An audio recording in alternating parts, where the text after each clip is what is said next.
नमाजी हूँ, फिर ये एक तरफ कह रहा है कि नहीं छूट जाती है। मैंने कहा नहीं सर रेगुलर है। फिर इसके अलावा और साइक के इंटरव्यू में यार बायोडाटा था सारा, फैमिली का पूछा उसने और बहन भाइयों का पूछा, why you want to join the army, वो तो हर किसी ने पूछा था।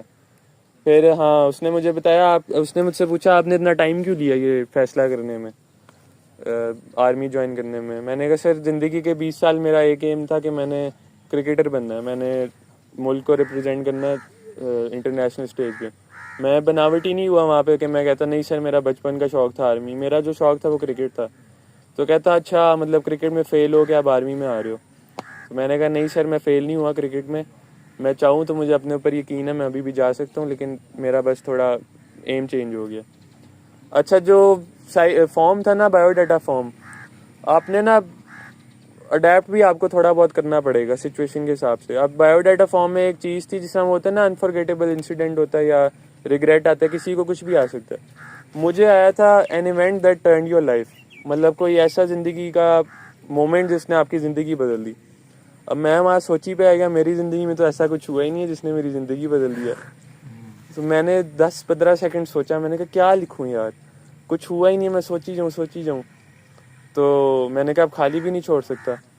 तो मैंने वहाँ पे अपने से एक बना ली कि अभी रिसेंटली जो ऑपरेशन हुआ है बुनियानुल मरसूस, उसने मेरे अंदर जज्बा पैदा किया कि मैं आर्मी ज्वाइन करूँ। हालांकि ये झूठ है, मेरा पहले से था इरादा था, मतलब बैक ऑफ द माइंड मेरी ये चीज़ थी कि क्रिकेट नहीं तो मैं आर्मी करूँगा। तो मैंने वहाँ पे वो लिख दिया। अब साइक इंटरव्यू में यही मेरे से बेसिकली पूछना चाह रहा था कि आपका अगर मैं कह देता ना नहीं सर मेरा बचपन का ख्वाब है आर्मी, तो उसने पकड़ लेना था कि नहीं इसने फॉर्म में ये लिखा था कि इसने रिसेंटली या इसने ये शौक़ पैदा की है और ये आप मेरे सामने अच्छा बनने के लिए बोला मेरा बचपन का। मैंने उसको बोला नहीं सर मैंने क्रिकेटर बनना था, फिर मेरा शौक़ एकदम से हुआ। तो फिर कहता आप तो मुझे फिज़िकली फ़िट ही नहीं लग रहे, तो आप कैसे आर्मी, सोल्जर तो बड़े फिज़िकली फ़िट होते। मैंने कहा नहीं सर मैं हूँ फिज़िकली फ़िट, मैं क्रिकेट खेलता हूँ, मैं सारी स्पोर्ट्स खेलता हूँ, मैं अच्छा परफॉर्म करता हूँ। तो कहता अच्छा। साइक में और फेवरेट पर्सनैलिटी मैंने लिखी थी अपने चाचू की। तो चाचू पे उसने पूछा कि चाचू क्यों लिखा है, मैंने कहा सर वो उनका माइंडसेट मेरे से मिलता है, पॉजिटिव रहते हैं, बड़ा ऑप्टिमिस्टिक रहते हैं, तो इस वजह से चाचू हैं। फिर चाचू के बारे में उन्होंने पूछा चाचू, फिर एक उसने सवाल पूछा मेरे बाबा जिम्मेदार हैं ना उनका, तो उन्होंने पूछा कितनी ज़मीन है, मैंने कहा 32 एकड़।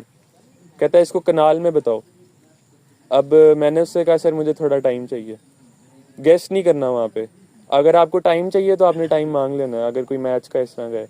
मैंने कहा सर मुझे थोड़ा टाइम चाहिए। कहता हाँ ले लो। अब मुझे पता था 1 एकड़ में 8 कनाल हैं, तो मैंने उसको मल्टीप्लाई करके बता दिया 256। तो गैस करने से बेहतर है या तो आप उसको कह दो कि सर मुझे नहीं पता, या आप उसे टाइम लेके सोच के बता दो। अच्छा खैर साइक का इंटरव्यू 10 मिनट का हुआ था शायद, 8-10 मिनट का, सारों का इतनी देर का हुआ था और मसला कोई भी नहीं हुआ। मेरा दिल कह रहा था बस बातें करता रहे, मैं जवाब देता रहूँ, मज़ा आ रहा था बड़ा। अच्छा फिर ये डे एंड हो गया, सारा दिन हम फ्री थे वहाँ पे, मैं अपने एकेडमी के लड़कों के साथ फिरता रहा, और भी 1-2 जान पहचान हुई वहाँ पे। सर कहते हैं ना कि आपने वहाँ पे जाके किसी से ज़्यादा बातचीत नहीं करनी, ये थोड़ा मुश्किल है यार, क्योंकि 80 लड़के हैं, आपने 4 दिन अपने फ़ोन के बगैर गुजारने हैं, 10 लड़के आपके अपने कमरे में हैं, तो बातचीत तो आपको करनी पड़ेगी। कोशिश करो एकेडमी के लड़कों से करो, और कोशिश करो जिधर जिसकी हेल्प कर सकते हो ना हेल्प ज़रूर करो। आपने ये नहीं सोचना कि मैं इसकी हेल्प कर दूंगा तो मेरा रह जाएगा, हर किसी की अपनी तकदीर है, किस्मत है। जिस तरह एक एग्जांपल दे देता हूँ, डिप्टी का दिन था ना, उसमें डिप्टी जब आता है ग्रुप डिस्कशन के लिए, तो मैं लड़कों से सुन के गया था कि उनका ग्रुप खड़ा नहीं हुआ, डिप्टी जब अंदर आया तो डिप्टी ने उनकी बड़ी ली। तो मेरे जहन में तो ये था कि डिप्टी जब आएगा तो मैं खड़ा हूँगा। पहले मैंने सोचा यार अकेला मैं खड़ा हूँगा, मेरी डिप्टी के आगे वाह वाह हो जाएगी, सारे बैठे रहेंगे, मैं खड़ा हो जाऊँगा। उसी 2 सेकंड के अंदर अंदर मेरे जहन में आया नहीं यार ये मैं अपने ग्रुप के साथ जाती करूँगा। मैंने अपने ग्रुप वालों को मशवरा दिया यार डिप्टी आएगा तो सारों ने खड़े होना है। 1-2 लड़कों ने बोला यार डिप्टी आ रहा है, कौन से कोई स्कूल टीचर आ रहा है जो हम खड़े हो जाएं, रिस्पेक्ट है, वो अपनी जगह हम बैठे रहेंगे।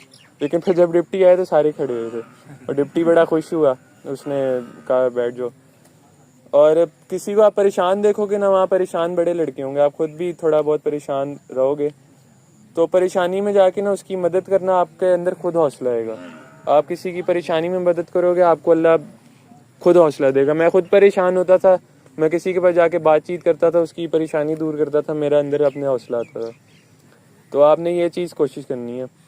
लेकिन बाकी जो चीज़ यहाँ से सीख के गए हो ना, उस पर कायम रहना है। वहाँ पे 80 लड़के हैं, 80 ओपिनियन है, वो हर कोई अपना अपना ओपिनियन देगा, लेकिन आपने जो सर से सुन के गए हो और जो आपका अपना दिल कहता है, आपने वही करना है। बाकी फिर अगला था हमारा तीसरा दिन था GTO के रिमेनिंग जो टास्क थे, इंडिविजुअल और डिप्टी शुरू होना था हमारा वहाँ से। तो पहले हम सुबह उठे, सबसे पहले हमारे इंडिविजुअल ऑब्स्टिकल थे। अच्छा, अब मैं आपको बता रहा था कि मेरी यहाँ पे तैयारी मैं बहुत कम करके गया था, मतलब मेरी तैयारी अच्छी नहीं थी। यहाँ पे ये फाइक बैठा हुआ है, नफीस बैठा हुआ है, इन्होंने मेरी रिकॉर्डिंग की थी उस दिन। मैं यहाँ पे आके मेरी बस हो गई थी। हालांकि मैं स्पोर्ट्समैन हूँ, मेरी स्टेमिना मेरा बहुत है, लेकिन पहली दफ़ा मैं टाइमर लगा के कर रहा था और मेरी ख़त्म हो गया था। मेरे से रोप नहीं होती थी। रोप मैंने बड़ी कोशिश की यहाँ पे करने की, मेरे से रोप नहीं हुई। वही मैं कह रहा हूँ, अल्लाह ने बस वहाँ पे मदद की है। वहाँ पे जाके सबसे पहले मैंने रोप अटैम्प्ट की है और 10 सेकंड के अंदर मेरी रोप होगी। रोप हुई है, सीक्वेंस में सारे ऑब्स्टिकल किए हैं। जो जिगजैग था यहाँ से थोड़ा डिफरेंट है, वो थोड़ा हाइट पे भी है, उसमें थोड़ा गैप भी है, लेकिन इतना मुश्किल नहीं है। उसमें मैं आखिरी प्लेटफॉर्म पे आके ना गिर गया था। मतलब इस तरह नहीं गिरा, मतलब दोनों टांगों पे गिर गया था और फ़ौरन खड़ा हुआ हूँ। मैंने दोबारा अटैम्प्ट किया और मैंने दूसरी दफ़ा में कर लिया, लेकिन उसकी वजह से मेरा थोड़ा टाइम कंज्यूम हो गया और टार्जन स्विंग में अटैम्प्ट ही नहीं कर पाया। बाकी 8 अटैम्प्ट किए, 8 के 8 अल्लाह का शुक्र है हो गए। और उसमें एक और चीज़ थी कि उन्होंने हमें ब्रीफिंग में भी बताया था, GTO की जो ब्रीफिंग होती है हॉल के अंदर होती है, और अलहदा से GTO ने हमें ब्रीफिंग दी थी कि 3 विसल्स होंगी। पहली विसल में लड़के ने अंदर आना है, प्लेटफॉर्म पे खड़ा होना है। दूसरी विसल पे स्टार्ट होगा। तीसरी विसल जो एंडिंग विसल होगी, उसमें उस लड़के का टाइम खत्म होगा और वो स्टार्टिंग विसल होगी, जो बाहर लड़का बैठा उसकी स्टार्टिंग विसल होगी। मतलब टोटल 3 विसल्स होंगी। अब जो मेरे ग्रुप के लड़के थे ना, वो क्या कह रहे थे, वो चौथी विसल का वेट कर रहे थे कि उसकी विसल होगी, उसका टास्क पहले एंड होगा, वो बाहर रहेगा, फिर मेरी विसल बजेगी कि मैं अंदर जाऊंगा। मेरे ग्रुप में सिर्फ मैं था जो तीसरी विसल पे अंदर जाके खड़ा हो गया था। और ये बात GTO ने मुझे पता है, मुझे स्ट्रॉन्ग रिकमेंड की है। और इंडिविजुअल ऑब्स्टिकल ख़त्म हुए, फिर हमारे कमांड टास्क थे। कमांड टास्क में बारी बारी उसने सबको कमांड दी। कमांड टास्क में ये होता है, जो सबसे पहला जिसका बैच नंबर होता है ना, उसके लिए ज़रा मुश्किल होती है, क्योंकि वो GTO के पीछे पीछे उसको फिरना होता है, बाकी सारा ग्रुप पीछे होता है। तो हमारा बेचारा थोड़ा स्लो था या पता नहीं, उसको समझ नहीं आई थी। GTO ने बोला था कि मेरे लेफ्ट पे चलना है, पूरे 2 दिन वो उसके राइट पे चला। और GTO हर दफ़ा बोलता था कि यार तुम क्या कर रहे हो, नाश्ता नहीं करके रहे, क्या खैरियत है, ये वो। और उसकी वजह से हम भी GTO के लेफ्ट पे नहीं चल पा रहे थे, क्योंकि हमने उसको फॉलो करना था। तो GTO की बात ज़रा सुनना गौर से, और उस पर उसको याद रखना, छोटी छोटी बात। फिर कमांड टास्क शुरू है। कमांड टास्क में उसने बारी बारी सबको कमांड दी। तो मेरे ग्रुप में 3 लड़के जो इंडोर में काफ़ी स्ट्रॉन्ग थे, मुझे मैं लगा था, और बाकी जो मैंने डिबेटर कहे थे वो थे स्ट्रॉन्ग। तो उन्होंने हम सबको ना अलग-अलग कमांड दी बारी बारी। तो कमांड शुरू हुई, जो थोड़े वीक लड़के थे ना बीच में, उसको बीच में ही कमांड दे रहा था। मतलब टास्क कमांड शुरू किसी और से हुई थी, टास्क के दरमियान ही वो कमांड चेंज करके ना, ताकि टाइम भी बचे, वो लड़का भी चेक हो जाए। अब मुझे यही डर था कि मुझे ये बीच में कमांड ना दे, मुझे ये अलहदा से कमांड टास्क दे। और सबसे एंड पे मेरा कमांड टास्क उसने अलहदा से लिया। और वो वही जो बातें हम सुनते हैं कि उसने सन ग्लासेस पहनी होती है, कभी वो इधर देख रहा है, कभी उधर देख रहा है। आपको ज़्यादा वो लगेगा कि आपको ज़्यादा ऑब्जर्व नहीं कर रहा, लेकिन वो हर वक्त लिख रहा होता है। तो खैर, आपने उसकी तरफ फोकस नहीं करना। फिर मेरा जो कमांड टास्क था, वो मुझे अलहदा उसने बुलाया। उसने मेरा छोटा सा इंटरव्यू लिया कि why you want to join the army. मैंने अपना रीज़न बताया। फिर उसने मुझे कहा कि उसने मुझे दिया कमांड टास्क, बताया कि क्या करना है। मेरा शुक्र है अल्लाह का, थोड़ा इजी था बाकियों से। तो उसने कहा 1 मिनट का टाइम है। मैंने 30 सेकंड के अंदर अपना प्लान सोच लिया। मैंने कहा सर मैं रेडी हूँ। तो कहता आपका टाइम शुरू हो गया। वहाँ पे लड़के एक गलती कर रहे थे कि कमांडर को लीड नहीं करने दे रहे थे, और वो समझ रहे थे कि वो बड़ा अच्छा कर रहे हैं, कि अगर अपना वो बड़ा ना ओपिनियन दे रहे हैं, कमांडर की बात नहीं सुन रहे और अपनी चला रहे हैं। हालांकि ये सबको पता है, हम सबको पता है कि ये अच्छी बात नहीं है। तो एक लड़के ने मुझे मशवरा देने की कोशिश की, मैंने कहा भाई मुझे पहले सोचने दे, फिर मैं अगर मुझे चाहिए होगा मैं तुझसे फिर पूछूंगा। तो वहाँ पे और एक और गलती कर रहे थे कमांड टास्क में लड़के, जो कमांडर था ना वो बस खड़े होकर इंस्ट्रक्शंस दे रहा था लड़कों को, खुद वो पार्टिसिपेट नहीं कर रहा था। लेकिन मैंने अपने कमांड टास्क में कोशिश की थी जो मेन चीज़ें हैं ना वो मैं खुद करूँ, जैसे प्लैंक आगे कहीं रखना है या कुछ कोई चीज़ आगे रखनी है वो मैं खुद करूँ और लड़कों को फिर आगे भेजूँ। तो मेरा प्लान सारा कंप्लीट हो गया था। एक लड़के को मैंने फिनिश लाइन तक पहुंचा दिया था और फिर जब वो फिनिश लाइन तक पहुंचा मैंने अपने लड़कों को देख के कहा, मैंने कहा कि जिस तरह ये पहुंचे ना हमने ये प्रोसेस सारा रिपीट करना है। अब उसको पता लग गया डिप्टी को कि इसको सॉरी जीटीओ को कि इसका कंप्लीट है, तो उसने फिर वहीं पे ख़त्म कर दिया। और जीटीओ का फिर यहाँ पे एंड हो गया था। इसके अलावा जीटीओ फिर वो मेरिट जो आपने बनाना होता है, ऑर्डर ऑफ मेरिट, वो उसने सर्कल में खड़ा किया, हमें बुलाया।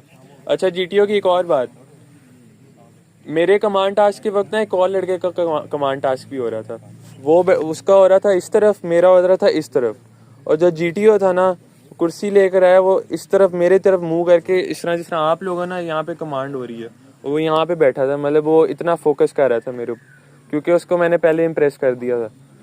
और जीटीओ को मुझे पता है अगर साइक और डिप्टी ने मुझे नॉट रिकमेंड भी किया हो ना तो जीटीओ की वजह से मैं रिकमेंड हुआ, मेरा इतना अच्छा जीटीओ हुआ है। हालांकि मैंने कोई 15-16 ऑब्स्टिकल नहीं कर दिए, लेकिन बस वो जीटीओ का आपने अपनी साइकी से इम्प्रेस करना होता है। तो मेरिट लिस्ट बनाई, उसमें सबसे पहले नंबर पे मैंने एक लड़के को रखा नंबर 19, वो काफ़ी अच्छा था। दूसरे नंबर पे अपने आप को रखा, तीसरे पे दूसरे जो मैं कह रहा था 2 लड़के अच्छे थे उसमें से एक को रखा और बाकी सारी फिर लिस्ट बनाई। जीटीओ एंड हो गया यहाँ पे। और जीटीओ के बाद डिप्टी से यार लड़कों की इतनी फट रही थी जैसे पता नहीं वो क्या चीज़ है। हालांकि साइक को इंटरव्यू उनका हो गया था फिर भी उनकी डिप्टी से फट रही थी। लेकिन मेरी अल्लाह का शुक्र है जीटीओ के अलावा मेरी जो पहली जीटीओ के साथ इंटरेक्शन थी मेरी कहीं पे मेरी हालत टाइट नहीं हुई। और जीटीओ के साथ डिप्टी के साथ मेरा 20 मिनट का इंटरव्यू था और वो इंटरव्यू का हम बातचीत ज़्यादा थी हमारी। उसने मुझे इतना इजी कर लिया था खोलने के लिए, शायद मैं थोड़ा खुल भी गया था, लेकिन क्या कहते हैं बड़े मज़े का इंटरव्यू हुआ। और हमारा डिप्टी बहुत नाइस भी था। इंटरव्यू से पहले ग्रुप प्लानिंग भी हुई थी। ग्रुप प्लानिंग में वही कमरा था एल शेप, और जो हमारा टॉपिक था वो ये था इंग्लिश का कि is bribery necessary for success, क्या रिश्वत कामयाबी के लिए ज़रूरी है। तो इसमें मैं दूसरे नंबर पे बोला था। इसमें मैंने पॉजिटिव रहने की कोशिश की और मैंने बोला कि ब्राइबरी एग्जिस्ट करती है हमारे सिस्टम में। मतलब ये बात अगर कोई करे कि नहीं करती तो वो तो सरासर झूठ बोलेगा। लेकिन क्वेश्चन था कि क्या ज़रूरी है। मैंने कहा ज़रूरी नहीं है। मैंने लड़के देखे हैं क्रिकेट में रिश्वत दे के भी आते हैं, लेकिन कई लड़के वो मेहनत करके आगे निकल जाते हैं। और एक लड़का वो पुलिस पे शुरू हो गया कि हमारा पुलिस बड़ी करप्ट है, वो रिश्वत लेती है, रिश्वत के बगैर काम ही नहीं होता। तो वो थोड़ा मुझे इसका बुरा पॉइंट लगा था। तो खैर उसमें मैं दूसरे नंबर पे बोला और मैं दोबारा भी बोला। जब सारों ने बोल दिया मैं दोबारा एक दफ़ा फिर बोला। और फिर उर्दू का हमारा टॉपिक था नौजवान नस्ल पे इलेक्ट्रॉनिक मीडिया के असरात। तो उसमें मैं पहले नंबर पे बोला था और उसमें मैंने जो मेरी दिल में बात थी मैंने वही, थोड़ी नेगेटिव शायद थी लेकिन मैंने वही की थी। और यहाँ पे डिप्टी का जो थी वो ग्रुप डिस्कशन एंड हुई, फिर इंटरव्यूज़ थे। इंटरव्यू में मैं एंटर हुआ, सबसे पहले उसने नाम पूछा। अच्छा डिप्टी की जो पर्सनैलिटी थी ना वो अहमद शरीफ का सबको पता है ना, जो DGISP आ रहा है, बिल्कुल उस जैसी उसकी पर्सनैलिटी थी। मतलब उसकी पर्सनैलिटी भी आपको पता है बड़ी कमाल है, क्लीन शेव और मतलब एयरफोर्स का लग रहा था वो भी। तो उसने इंटरव्यू लिया। अच्छा फिर मैं तैयारी पे आऊँगा। अपनी तैयारी मेरी इस तरह थी, जो डिप्टी था ना उसने जितने जनरल नॉलेज के सवाल पूछे थे, जितने मैथ्स के सवाल पूछे थे, जितने आर्मी के सवाल पूछे थे, 90% मैंने उसको गलत बताए हैं। या गलत बताए हैं या मैंने उसको गलत कहा है मैंने मुझे नहीं आता। नहीं 19-20 मैंने गेस नहीं किया। मैंने या गलत बताए हैं या मैंने कहा गलत बताए हैं या मैंने उसको कहा है कि मुझे नहीं आता। नहीं बल्कि गलत भी नहीं बताए मैंने उसको कहा है सर मुझे नहीं आ रहा। मैथ्स वालों पे थोड़ा टाइम लिया था, जिस तरह एक मैथ्स का था कि 40% ऑफ 240, बड़ा आसान है ये, मुझे मेरी मेंटल मैथ्स अच्छी है, बहुत आसान थी ये। मैंने उसको कहा सर थोड़ा टाइम चाहिए, मैंने आराम से 30-40 सेकंड लिया, आराम से 30-40 सेकंड लेने के बाद मैंने उसको कहा सर नहीं आ रहा। तो कहता क्यों नहीं आ रहा, मैंने कहा सर थोड़ा और टाइम चाहिए। तो कहता अच्छा मतलब मैथ्स वीक है। मैंने कहा नहीं सर मैं नर्वस हूँ। हालांकि मैं 0% नर्वस था, अल्लाह की कसम मेरे माथे पे एक दफ़ा पसीना भी नहीं आया, 0% नर्वस था मैं। लेकिन मैंने उसको कह दिया सर मैं नर्वस हूँ, ताकि मैं थोड़ा